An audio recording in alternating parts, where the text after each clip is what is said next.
Hello friends, welcome to our channel education of life science.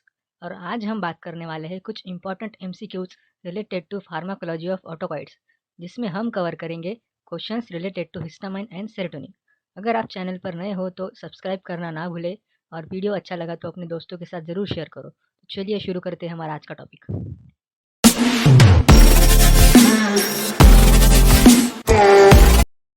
So first question is all 5-HT receptor are heptahelical serpentine receptors except।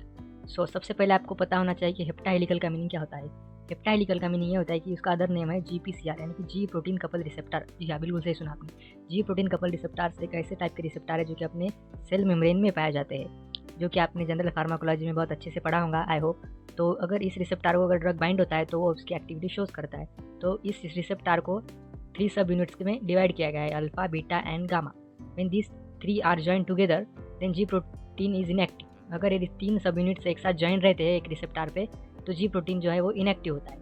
If GTP plus replace GDP means GTP अगर GDP को replace कर दे आज से तो एक alpha unit है जो separate होता है और इस रिसेप्टार को एक्टिवेट कर देता है। Means after GTP replacing GDP means GTP ने अगर GDP को यहाँ से रिप्लेस किया तो ये रिसेप्टार एक्टिवेट होगा और अल्फा यूनिट यहाँ पे बीटा और गामा यूनिट से डिटैच होता है। तो ये सब है हेप्टाहेलिकल रिसेप्टर के बारे में। इसका अदर नेम है GPCR रिसेप्टर। तो और ऑप्शन है 5HT1, 5HT2, 5HT3 and 5HT4। तो इनमें से आपको बताना है कि GPCR रिसेप्टर कौन सा नहीं है। क्वेश्चन में एक्सेप्ट पूछा गया है, ध्यान दीजिए। तो our answer is C, 5HT3 receptor. अगर 5HT3 रिसेप्टर सर्पेंटाइन रिसेप्टर नहीं है तो फिर कौन सा रिसेप्टर है? तो इसको हम बोलते हैं आयनोट्रॉपिक रिसेप्टर। 5HT3 एक लौता ऐसा सेरोटोनर्जिक रिसेप्टर है जो कि आयनोट्रॉपिक है।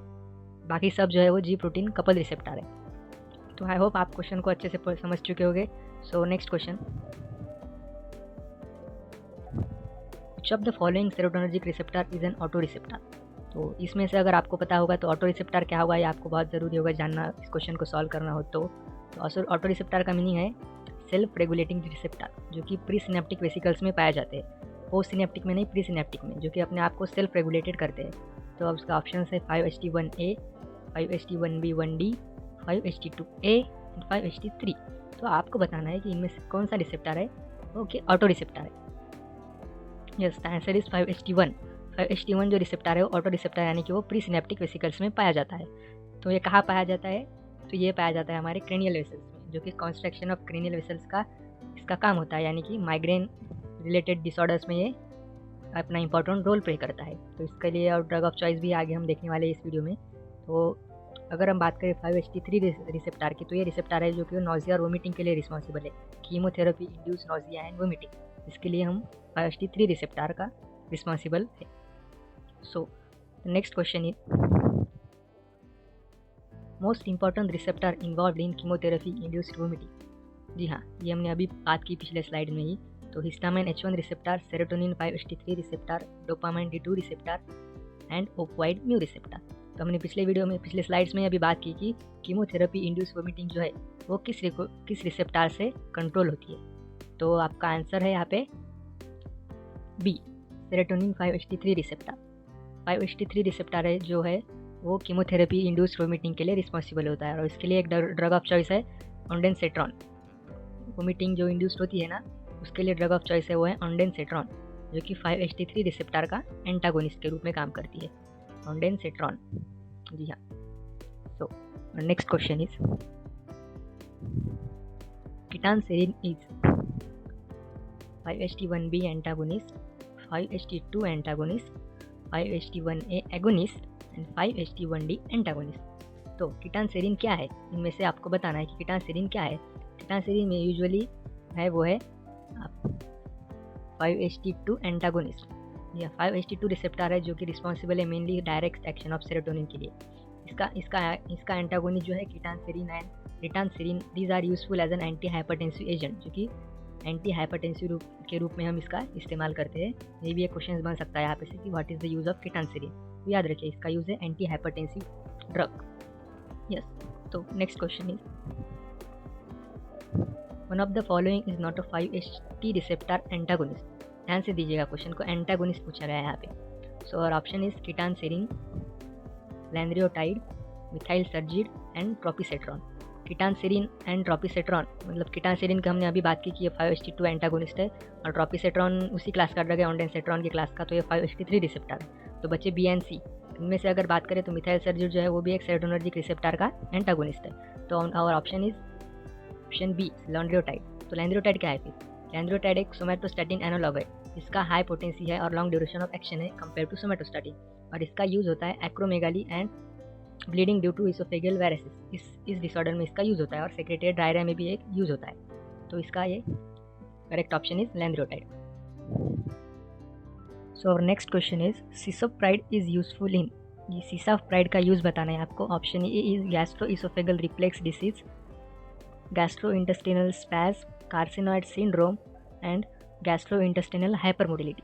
जी हाँ, सिसाप्राइड का यूज़ कहाँ पे होता है आपको बताना है कि यहाँ सिसाप्राइड जो है वो एक 5HT4 रिसेप्टर एगोनिस्ट है, 5HT4 रिसेप्टर का एगोनिस्ट, और 5HT4 रिसेप्टर जो है वो अपने GIT में पाया जाता है, और इसका मेनली जो है वो रिस्पॉन्सिबल है कि GERD मतलब गैस्ट्रोइसोफेगल रिफ्लेक्स डिसीज कॉज करता है, जिसको शॉर्ट में हम GERD बोलते हैं। तो 5HT4 का एगोनिस्ट है वो सिसाप्राइड है। तो इसका आपका करेक्ट आंसर जो है वो ऑप्शन ए है, गैस्ट्रोइसोफेगल रिफ्लेक्स डिसीज, जो कि रिस्पॉन्सिबल है for the action of cisapride. Our next question is drug used in prophylaxis of migraine are all except propranolol, flunarizine, topiramate and levetiracetam। आपको बताना है कि माइग्रेन के लिए प्रोफाइलैक्सिस में जो ड्रग है वो सारे इनमें से कौन सी नहीं है, एक्सेप्ट लगा है यहाँ पे, ध्यान दीजिए, एक्सेप्ट बहुत ही इंपॉर्टेंट रोल प्ले करता है आपके क्वेश्चन सॉल्विंग में। तो आपका ऑप्शन है propranolol, flunarizine, topiramate and levetiracetam. So correct answer is option D, levetiracetam. Levetiracetam जो है वो आपका करेक्ट आंसर है, जो कि प्रोफाइलैक्सिस ऑफ माइग्रेन में यूजफुल नहीं होती है। नेक्स्ट स्लाइड में हम बात करेंगे कि कौन सी ड्रग आपके प्रोफाइलैक्सिस के लिए यूज़ होती है एंड कौन सी उसकी ट्रीटमेंट के लिए यूज़ होती है। यहाँ पे देख सकते हैं हम मैनेजमेंट ऑफ माइग्रेन का चार्ट ही यहाँ पे है, कौन से ड्रग है जो कि एक्यूट अटैक के लिए यूज़ होते हैं और कौन से ड्रग है जो कि प्रोफाइलैक्सिस में यूज़ होते हैं। तो प्रोफाइलैक्सिस का मीनिंग आपको पता होगा, आई होप कि आपको पता होगा प्रोफाइलैक्सिस का मीनिंग क्या होता है। तो एक्यूट अटैक के लिए ड्रग जो है वो पैरासीटामोल और NSAID यूज़ करते हैं। अगर इससे भी माइग्रेन कंट्रोल नहीं होता तो हम ट्रिप्टन्स क्लास की ड्रग देते हैं, सुमाट्रिप्टन्स की क्लास की, और उसको एर्गोटामाइन या कैफीन के साथ कॉम्बिनेशन में दे सकते हैं। अगर फिर भी कंट्रोल नहीं हुआ तो हमारा ओपोइड्स भी आपको यूज़ कर सकते हो आप एक्यूट अटैक ऑफ माइग्रेन के लिए। तो ये थे एक्यूट अटैक ऑफ माइग्रेन के ड्रग इस साइड्स में जो है, और जो प्रोफाइलैक्सिस के ड्रग है वो ये वाले beta blockers, calcium channel blockers, tricyclic anti depressants, वो और ये एंटी कन्वर्जेंट ड्रग है इसमें से कुछ, और मिथाइल सर्जिट, साइप्रोहेप्टाडिन, क्लोनिडीन, बोटुलिनियम टॉक्सिन, ये सब जो ड्रग है वो प्रोफाइलैक्सिस के लिए यूज़ होते हैं। और इसमें जो प्रोप्रानोल जो है वो आपका ड्रग ऑफ चॉइस है फॉर प्रोफाइलैक्सिस ऑफ माइग्रेन। ध्यान रखिए, क्वेश्चन डायरेक्ट क्वेश्चन बन सकता है कि what is the drug of choice for prophylaxis of migraine. इसका आंसर है प्रोप्रानोल। आप इस चीज़ को ऐसे भी याद रख सकते हो ABC के साथ। A मीन्स एंटी कन्वर्जेंट या anti depressant, B means beta blocker, C means calcium channel blockers, means ABC। ये आपकी ट्रिक है, शॉर्ट ट्रिक याद रखने के लिए। तो ये थी स्लाइड्स आपके मैनेजमेंट ऑफ माइग्रेन के बारे में। So our next question is choose the correct statement about sumatriptan. Sumatriptan के बारे में आपको करेक्ट स्टेटमेंट चूज करना है। Option A is activates 5HT1 receptors, it's tends to suppress both pain and vomiting in migraine. Option C is it does not carry risk of precipitating coronary vasospasm, and option D is it combined with ergotamine for the treatment of severe migraine। तो आपको बताना है कि इनमें से कौन सा statement है जो कि सुमाट्रिप्टन के लिए करेक्ट है। तो our answer is option B. जी, option B, it tends to suppress both pain and vomiting in migraine. Sumatriptan जो है वो बोथ पेन एंड वोमिटिंग जो है माइग्रेन की सप्रेस करता है, ये आपका करेक्ट ऑप्शन है। तो अदर ऑप्शन भी देख सकते हैं हम, इट एक्टिवेट्स 5HT1 रिसेप्टर। जी नहीं, सुमाट्रिप्टन जो है वो 5HT1 रिसेप्टर्स को एक्टिवेट नहीं करता। It does not carry risk of precipitating coronary vasospasm. जी नहीं, इट डज नॉट नहीं, it carries the risk of precipitating vasospasm. मतलब सुमाट्रिप्टन का एक एडवर्स इफेक्ट में आप देख सकते हो कि यहाँ पे जो है वो कोरोनरी वैसोस्पाम का वहाँ पे एडवर्स इफेक्ट देखे है, तो इसका मतलब है कि यहाँ पे डज नॉट लिखा है, तो ये ऑप्शन भी नहीं हो सकता हमारा। It combined with ergotamine for the treatment of severe migraine. जी नहीं, ये भी ऑप्शन गलत है। यहाँ पे एर्गोटामाइन के साथ हम अगर सुमाट्रिप्टन को दे देंगे तो दोनों का एडवर्स इफेक्ट एक जैसा है, तो एडवर्स इफेक्ट बढ़ सकता है, इसके लिए हम साथ में इसको नहीं दे सकते। तो आपका करेक्ट ऑप्शन यहाँ पे है वो option B. Next question is which is not second generation anti histaminic agent. आपको बताना है कि second generation anti histaminic agent इनमें से कौन सा नहीं है। तो आपके ऑप्शन है सिट्रीजिन, साइक्लिजिन, लोराटिडिन एंड फेक्सोफेनाटिडिन। तो आपको बताना होगा कि इनमें से जो कौन सा है वो second generation anti histaminic agent नहीं है, मतलब 3 यहाँ पे जो है वो फर्स्ट जनरेशन के है। So our option is answer B, cyclizine जो है वो आपका फर्स्ट जनरेशन एंटी हिस्टामिनिक के क्लास में आता है। बाकी सेट्रिजिन, लोराटिडिन, फेक्सोफेनाटिफिडिन जो है वो आपके सेकंड जनरेशन में आते हैं। तो what is the difference between first generation and second generation? First generation anti histaminic जो होते हैं वो हाईली सेडेटिव होते हैं और सेकंड जनरेशन जो है वो सेडेटिव नहीं होती। यही इसका मेजर डिफरेंस है, most important difference between first and second generation anti histaminic agent. तो नेक्स्ट क्वेश्चन की अगर हम बात करें उससे पहले हम देखते हैं कि फर्स्ट जनरेशन एंटी हिस्टामिनिक के जो एग्जाम्पल है, मैंने पिछले स्लाइड में बताया था कि फर्स्ट जनरेशन जो है वो हाईली सेडेटिव होते हैं। तो इसमें हाईली सेडेटिव, मॉडरेटली सेडेटिव और माइल्ड सेडेटिव ऐसे 3 क्लासिफिकेशन है इसमें फर्स्ट जनरेशन में।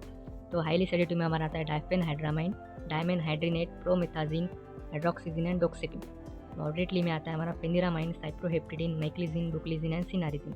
और माइल्डली सेडेटिव में है जो हमारा क्लोरफेनिरामिन, मीपैरामिन, साइक्लिजिन एंड क्लेमेस्टिन। तो ये क्लासिफिकेशन आपको याद रखना पड़ेगा। यहाँ से डायरेक्ट क्वेश्चन आते हैं कि which of the following is not first generation, which is highly sedative, which is moderately sedative. तो आप इसका स्क्रीनशॉट भी ले सकते हो आप फ्यूचर रेफरेंस के लिए। So next question is an appetite that cause increased capillary permeability and edema is. तो आपको बताना है कि इनमें से कौन सा पेप्टाइड है जो कि परमेबिलिटी, कैपिलरी परमेबिलिटी इंक्रीज करता है और एडिमा के लिए रिस्पॉन्सिबल है। तो option is histamine, angiotensin 2, bradykinin and renin. तो our answer is bradykinin. Bradykinin जो है वो पेप्टाइड है जो कि increase capillary permeability and oedema के लिए रिस्पॉन्सिबल होता है। So our next question is a highway truck driver has profuse rhinorrhoea and sneezing, which amongst the following drugs would you prescribe him. ये कुछ लॉजिकल क्वेश्चंस है जो कि आपके कभी कभी एग्जाम में पूछे जाते हैं कि इसका मतलब है कि एक हाईवे ट्रक ड्राइवर है जिसको रिनोरिया एंड स्नीजिंग है, तो आप इनमें से कौन सा ड्रग उसको प्रिस्क्राइब कर सकते हो। तो आपके ऑप्शन है फेनिरामिन, प्रोमेथाजिन, डायमेनहाइड्रिनेट एंड सिट्रिजिन। तो अगर आपको इस क्वेश्चन को सॉल्व करना है तो आपका थोड़ा सा क्लासिफिकेशन जो है वो पक्का होना चाहिए। एक ट्रक ड्राइवर जो है वो उसको ऑलवेज अलर्ट रहना पड़ता है, जो कि उसको कभी भी नींद नहीं आनी चाहिए जब वो ड्राइव करता है। तो यहाँ पे हम अगर देख सकते हैं तो जो भी ड्रग है यहाँ पे, जिसमें से 3 ड्रग जो है वो हाईली सेडेटिव है, यानी कि वो फर्स्ट जनरेशन एंटी हिस्टामिनिक्स में आते हैं। तो इसमें से जो ड्रग आपको देना है उसको वो मॉडरेटली सेडेटिव या माइल्ड सेडेटिव ही होना चाहिए। तो आपका ऑप्शन करेक्ट जो है वो आंसर डी है, सिट्रिजिन। सिट्रिजिन जो है वो माइल्ड सेडेटिव में आता है और ऊपर के जो 3 ड्रग है वो फर्स्ट जनरेशन में है और उनकी हाईली सेडेटिव ड्रग है। तो अगर ये सेडेटिव है तो आप जो है वो ट्रक ड्राइवर को नहीं दे सकते, वरना वो उसका एक्सीडेंट भी हो सकता है या कुछ और भी हो सकता है अगर वो सेडेशन में होगा। तो आपका correct answer is cetirizine is correct answer here. तो ऐसे क्वेश्चंस आ सकते हैं, आपको प्रिपेयर करना होगा अच्छे से ऐसे क्वेश्चंस के लिए। So our next question is the drug possessing anti antagonist action at histamine, serotonin and muscarinic receptor. मतलब ऐसा कौन सा ड्रग है जो histamine, serotonin and muscarinic receptor पे एंटागोनिस्टिक एक्शन शो करता है। तो आपके ऑप्शंस जो है वो प्रोमेथाजिन, टरफेनाडिन, साइप्रोहेप्टिडिन एंड हाइड्रोक्सीजिन। तो इनमें से जो ड्रग है वो साइप्रोहेप्टिडिन ड्रग जो है वो आपके इन तीनों रिसेप्टार्स पे जो है वो एंटागोनिस्टिक एक्शन शो करता है। एक इंपॉर्टेंट क्वेश्चन है, डायरेक्ट क्वेश्चन कई बार पूछा गया है एग्जाम में भी ये, तो ये आप याद कर लीजिए कि साइप्रोहेप्टिडिन जो है वो तीनों रिसेप्टार्स के ऊपर आपका एंटागोनिस्टिक एक्शन शो करता है। और इसका अदर यूज़ भी अगर हम बात करें तो एक increase appetite and can be use in childrens to promote weight gain.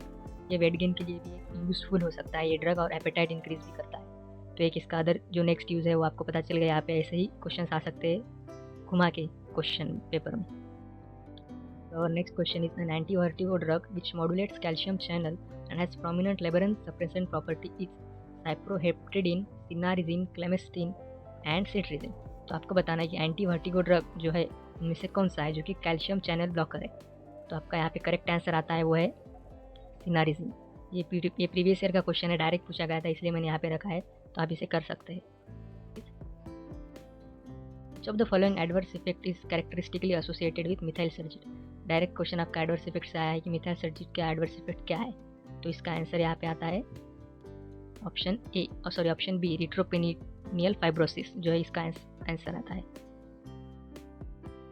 So our next question is 5-HT1 agonists are used as anti-anxiety drugs, anti-psychotic drugs for GERD and for chemotherapy induced vomiting। तो अगर हम बात करें तो यहाँ पे हम options को एलिमिनेट कर सकते हैं जहाँ तक कि जब तक हमने जो पढ़ा अब तक उसके हिसाब से। तो फॉर कीमोथेरेपी इंड्यूस्ड वोमिटिंग के लिए हम बात करेंगे तो ओंडेनसेट्रॉन देते हैं जो कि एक 5-HT3 एंटागोनिस्ट है। तो यहाँ पे 5-HT1 एगोनिस्ट पूछा गया है, तो ये ऑप्शंस तो कट जाएगा।